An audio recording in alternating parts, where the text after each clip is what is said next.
Assalamualaikum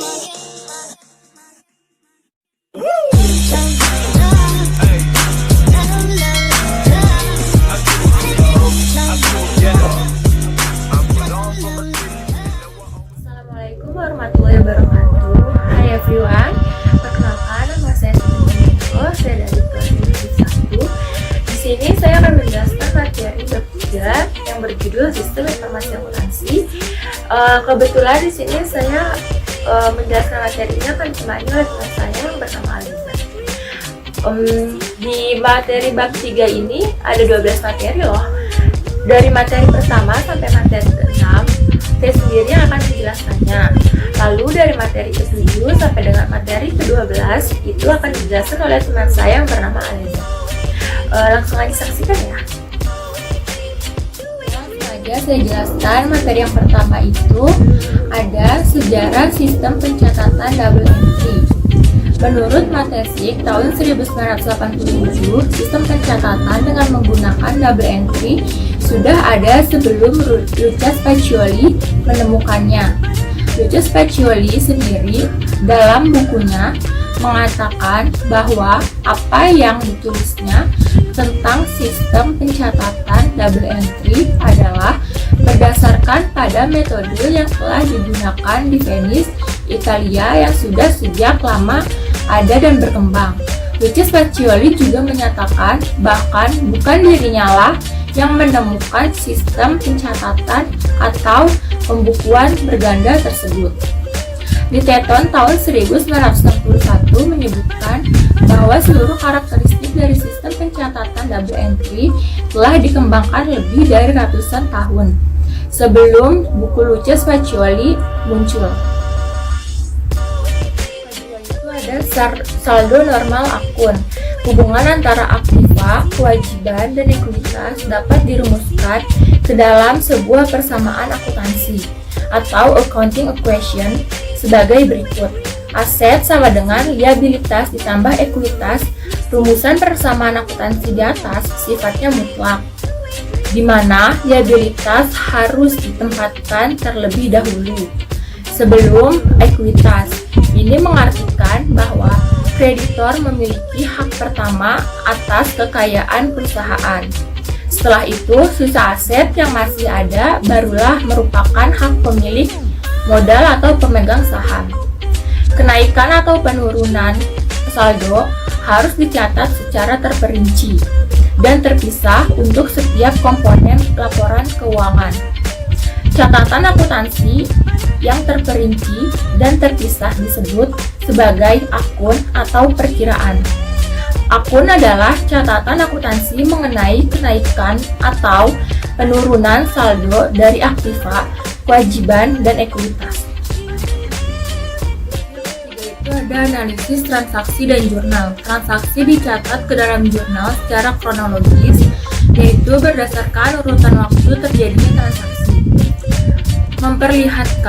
Jurnal akan memperlihatkan pengaruh setiap transaksi terhadap akun dalam bentuk debit dan kredit. Jurnal dibedakan menjadi dua, yaitu jurnal umum dan jurnal khusus. Jurnal umum dibuat atas transaksi yang tidak dicatat dalam jurnal khusus. Contohnya seperti retur pembelian, retur penjualan, serta transaksi pembelian peralatan dan perlengkapan kantor. Secara kredit, jurnal koreksi, jurnal penyesuaian, dan jurnal penutup juga termasuk ke dalam jurnal umum. Sedangkan jurnal khusus terdiri dari jurnal penjualan, jurnal pembelian, jurnal penerimaan kas, dan jurnal pembayaran kas. Keempat ada buku besar. Setelah transaksi dianalisis dan dicatat ke jurnal, langkah selanjutnya adalah memposting setiap saldo akun ke dalam buku besar untuk masing-masing akun. Buku besar untuk masing-masing akun ini akan memperlihatkan secara rinci mengenai setiap perubahan atau mutase debit dan kredit yang ditimbulkan dari seluruh transaksi yang terjadi selama periode akuntansi. Buku besar akan memuat secara terperinci saldo awal, mutasi debit, mutasi kredit, dan saldo akhir. Mutasi kredit yang terdapat dalam buku besar merupakan rincian pemindah bukuan dari seluruh transaksi penerimaan kas yang telah dicatat dalam jurnal. Demikian juga mutasi kredit yang terdapat dalam buku besar kas merupakan rincian pemindah bukuan dari seluruh transaksi pengeluaran kas yang telah dicatat dalam jurnal. Buku besar dibagi menjadi dua, yaitu buku besar umum dan buku besar pembantu.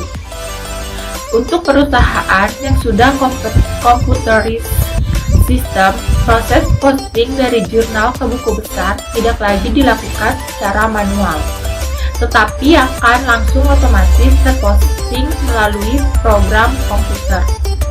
Buku besar umum selalu dibuat atas seluruh akun laporan keuangan. Buku besar pembantu hanya digunakan untuk akun piutang dagang dan utang dagang. Lalu berikutnya yang kelima itu ada neraca saldo. Neraca saldo diperlukan untuk memastikan bahwa tidak adanya kesalahan di dalam memposting jumlah debit atau kredit dari jurnal ke buku besar. Kecocokan antara jumlah debit dengan jumlah kredit ini harus dibuktikan pada setiap akhir periode laporan akuntansi. Langkah awal menyiapkan neraca saldo adalah menentukan saldo akhir per periode laporan akuntansi untuk setiap akun. Seluruh saldo akhir tersebut akan dipindahkan ke neraca saldo.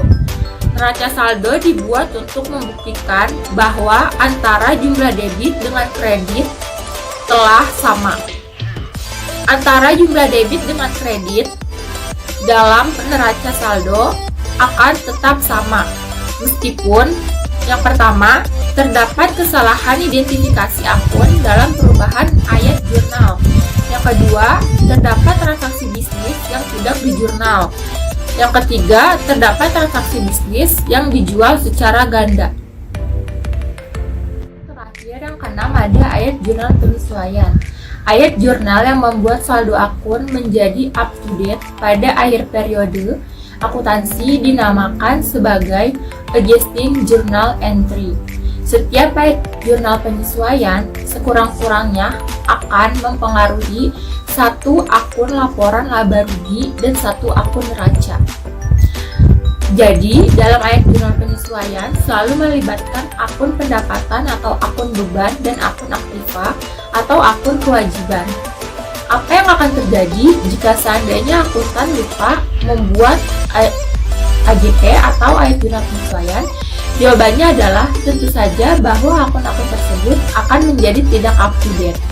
Dalam arti, akun-akun tersebut ada yang kebesaran jumlahnya atau overstate dan ada juga yang kekecilan atau understate. Sehingga terjadilah yang namanya salah saji atau misstatement dalam laporan keuangan. Pada prinsipnya, ada 4 item yang memerlukan penyesuaian, yaitu yang pertama, ada beban yang masih harus dibayar atau beban akurat atau utang akrual atau accrued expense on accrued liabilities. Yang kedua itu ada pendapatan yang masih harus diterima atau pendapatan akrual atau piutang akrual atau accrued revenue or accrued asset.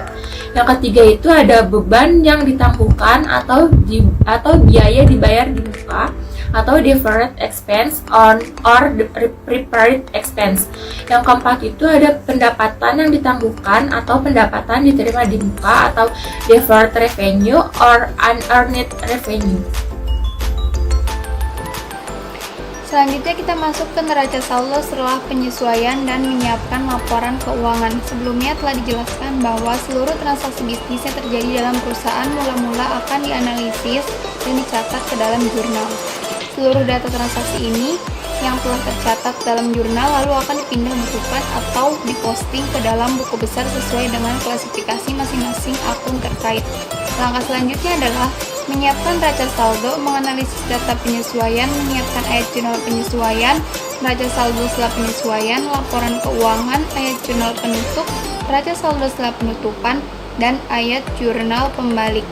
Proses akuntansi yang diawali dengan menganalisis dan menjurnal transaksi dan yang diakhiri dengan membuat laporan dinamakan sebagai siklus akuntansi atau accounting cycle.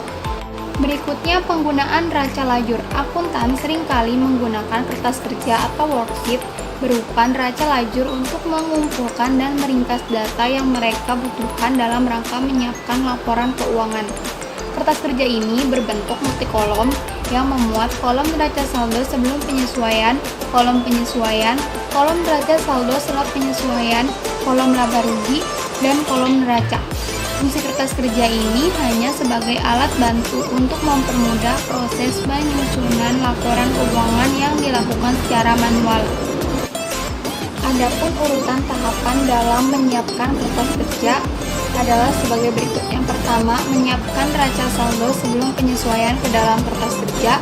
Yang kedua, memasukkan data jurnal penyesuaian ke kolom penyesuaian yang ada dalam kertas kerja.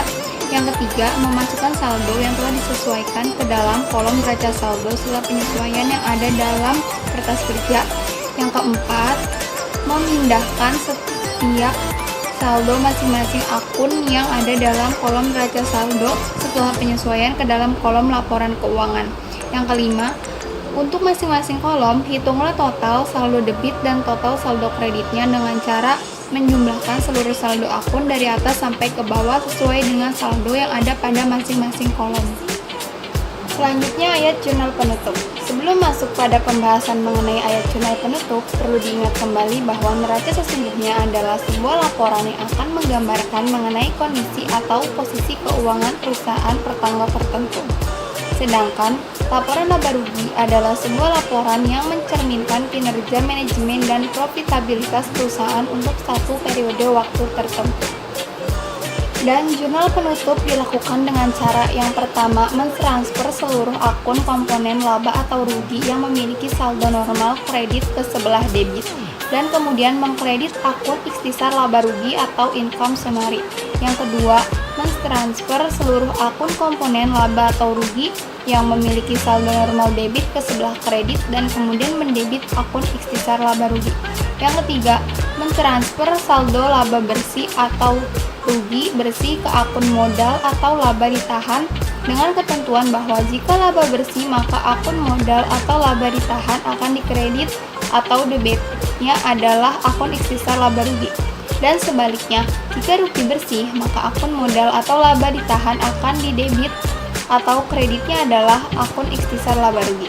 Yang keempat, transfer akun FRIP atau dividen yang memiliki saldo normal debit ke sebelah kredit dan kemudian mendebit akun modal atau laba ditahan. Prosedur akuntansi yang terakhir setelah ayat jurnal penutup dibuat dan diposting ke masing-masing buku besar akun terkait adalah menyiapkan neraca saldo setelah penutupan atau post closing trial balance. Sesuai dengan namanya, laporan ini hanyalah berisi saldo akhir dari masing-masing akun neraca yang akan dibawa sebagai saldo awal untuk periode akuntansi berikutnya. Neraca saldo setelah penutupan ini sesungguhnya dapat digunakan sebagai alat untuk membuktikan bahwa proses penjurnalan dan pemostingan ayat jurnal penutup telah dilakukan secara tepat dan lengkap. Selanjutnya, ayat jurnal pembalik. Dalam akuntansi, pembuatan ayat jurnal pembalik adalah sifatnya pilihan. Ayat jurnal pembalik ini biasanya akan dibuat pada setiap awal periode akuntansi dengan cara membalik ayat jurnal penyesuaian yang telah dibuat pada akhir periode akuntansi sebelumnya. Ada 4 hal yang perlu dibuatkan ayat jurnal pembalik, yaitu yang pertama, ayat jurnal penyesuaian atas beban yang masih harus dibayar atau beban akrual atau utang akrual, seperti beban upah yang masih harus dibayar atau utang upah dan beban bunga yang masih harus dibayar atau utang bunga. Yang kedua, ayat jurnal penyesuaian atas pendapatan yang masih harus diterima atau pendapatan akrual atau piutang akrual, seperti pendapatan bunga yang masih harus diterima atau piutang bunga. Yang ketiga, ayat jurnal penyesuaian atas biaya dibayar di muka yang mula-mula dicatat langsung sebagai beban bukan sebagai aktiva atau private, seperti biaya sewa dibayar di muka atau private rent yang mula-mula dicatat sebagai beban sewa atau rent expense. Biaya iklan dibayar di muka atau private advertising yang mula-mula dicatat sebagai beban iklan atau advertising expense, dan biaya asuransi dibayar di muka atau private insurance yang mula-mula dicatat sebagai beban asuransi atau insurance expense. Yang keempat, ayat jurnal penyesuaian atas pendapatan diterima di muka yang mula-mula dicatat langsung sebagai pendapatan bukan sebagai utang, seperti pendapatan sewa diterima di muka atau unearned rent revenue yang mula-mula dicatat sebagai pendapatan sewa atau rent revenue dan lain-lain. Ingat kembali bahwa unearned rent revenue merupakan komponen dari neraca, yaitu sebagai utang, sedangkan rent revenue merupakan komponen dari laporan laba rugi, yaitu sebagai pendapatan lain-lain atau other income. Jurnal untuk periode berikutnya yang terkait dengan 4 hal tersebut tentu saja akan dipengaruhi oleh ada tidaknya ayat jurnal pembalik yang dibuat pada awal periode. Selanjutnya kita masuk ke akuntansi dasar kas versus akuntansi dasar akrual. Untuk menentukan besaran jumlah pendapatan dan beban secara tepat dalam periode yang tepat, ada 2 pilihan yang tersedia yang dapat dijadikan sebagai dasar pencatatan oleh akuntan, yaitu cash basic dan accrual basic. Apabila dasar pencatatan akuntansi yang digunakan adalah cash basic, maka pendapatan dan beban akan dilaporkan dalam laporan laba rugi dalam periode di mana uang kas diterima atau untuk pendapatan dan uang kas dibayarkan atau untuk beban. Adapun apabila dasar pencatatan akuntansi yang digunakan adalah accrual basic, maka bagian untuk pendapatan maupun beban akan dilaporkan dalam laporan laba rugi dalam periode di mana pendapatan dan beban tersebut terjadi tanpa memperhatikan arus kas masuk ataupun arus kas keluar. Dasar pencatatan cash basic pada umumnya masih diterapkan pada perusahaan yang tergolong kecil, di mana kepemilikan modalnya hanya dimiliki oleh satu atau beberapa orang saja. Sedangkan untuk perusahaan yang tergolong menengah ke atas, khususnya untuk perusahaan yang modalnya dimiliki oleh banyak investor atau pemegang saham, diharuskan oleh prinsip-prinsip akuntansi yang berlaku umum untuk menerapkan accrual basic sebagai dasar pencatatan akuntansinya. Dengan dasar pencatatan akrual ini juga memungkinkan bagi para pemakai laporan keuangan untuk memperoleh gambaran mengenai kinerja dan kondisi keuangan perusahaan secara lebih memadai dibanding dasar pencatatan dengan menggunakan cash basic. Ingat kembali, FASB dalam kerangka kerja konseptualnya menyatakan bahwa informasi mengenai laba perusahaan yang diukur dengan accrual accounting pada umumnya memberikan dasar yang lebih baik dalam hal memprediksi kinerja perusahaan di masa depan daripada informasi mengenai penerimaan dan pengeluaran kas. Sekian pemaparan materi tentang sistem informasi akuntansi dari saya, Aliza, dan teman saya, Siti Kumairo. Kurang lebihnya mohon maaf. Wassalamualaikum warahmatullahi wabarakatuh.